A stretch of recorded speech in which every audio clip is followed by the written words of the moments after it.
Hello viewers, welcome back to Tenda Krishna. தமிழ்நாட்டு அரசியலில் மிகப்பெரிய வெடி வெடிச்சிருக்குங்க. அதை பற்றி தான் பார்க்க போகிறோம். வேற ஒன்றும் இல்லைங்க. முன்னாள் நகராட்சி நிர்வாகத்துறை அமைச்சர் திமுக சேர்ந்த கே நேரு மேலே லஞ்ச ஒழிப்புத்துறை அதாவது DVAC அதிரடியாக எஃப்ஐஆர் பதிவு பண்ணியிருக்காங்க. சும்மா சாதாரண கேஸில் பாஸ் 634 கோடி ரூபாய் வேலை வாய்ப்பு ஊழல் புகாருங்க. என்னது 634 கோடி? ஆமாம், அப்படின்னு சொன்னால் ஷாக் ஆகாதீங்க. ஒரு போஸ்ட் 25 முதல் 35 லட்சம் வரை லஞ்சம் வாங்கினதாக ஒரு பெரிய லிஸ்ட் ரிலீஸ் ஆயிருக்குங்க. என்னப்பா நடக்குதுங்க? எல்லாரும் கேட்குற அளவுக்கு இங்க இந்த விவகாரம் விஸ்வரமே எடுத்திருக்குங்க. இந்த வீடியோவில் 634 கோடி ஊழல் பின்னணி என்ன, இதில் யார் யாரெல்லாம் மாட்டியிருக்காங்க, கோர்ட் என்ன சொல்லியிருக்கு, எல்லாத்தையும் அக்குவீர ஆணிவராக பார்க்கலாம். ஸ்கிப் பண்ணாமல் முழுசா பாருங்க. இந்த கதை எங்க ஆரம்பிச்சு பார்ப்போம்.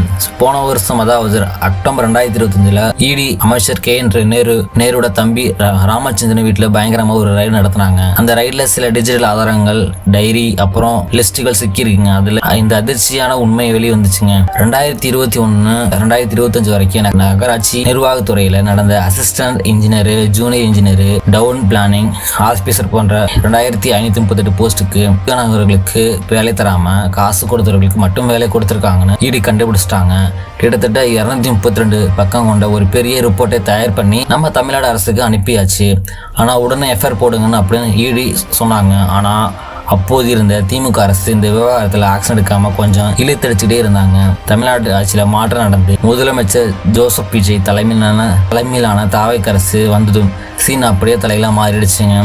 கோர்ட்டு ஏற்கனவே உடனே எஃப்ஐஆர் போடுங்கன்னு பிப்ரவரி மாதத்துல உத்தரவு போட்டிருந்தும் நம்ம திமுக அரசு பழைய அரசு பண்ணாததை இப்போ இருக்கிற புதுசா வந்த தாவேக்கா அரசு வெள்ளிக்கிழமை அன்னைக்கு கச்சிதமா எஃப்ஐஆர் மாத்திருக்காங்க. லஞ்ச ஒழிப்புத்துறை பதிவு பண்ணியிருக்கிற இந்த எஃப்ஐஆர் யார் பேரா இருக்கு தெரியுமா? முன்னாள் அமைச்சர் நேரு, அவரோட தம்பி ராமச்சந்திரன், அப்புறம் அவருடைய உதவியாளர், அது மட்டும் இல்லாம முன்னாள் IAS அதிகாரி உட்பட பொன்னையா உட்பட பல பேர் இந்த கேஸ்ல சேர்த்து தூக்கியிருக்காங்க. ஊழல் தடுப்பு சட்டம் பற்றி பாரதிய நியாய சங்கீதா பிரிவு கீழ் இந்த கேஸ் ஃபைல் ஆகிருக்குங்க. இத பார்த்ததும் திமுக தரப்பு அப்படியே ஆடி போயிட்டேன்னு சொல்லணுங்க. கதை இதோட முடியலங்க மக்களே. என்னன்னா ஒரு பயங்கர ட்விஸ்ட் நடந்திருக்குங்க.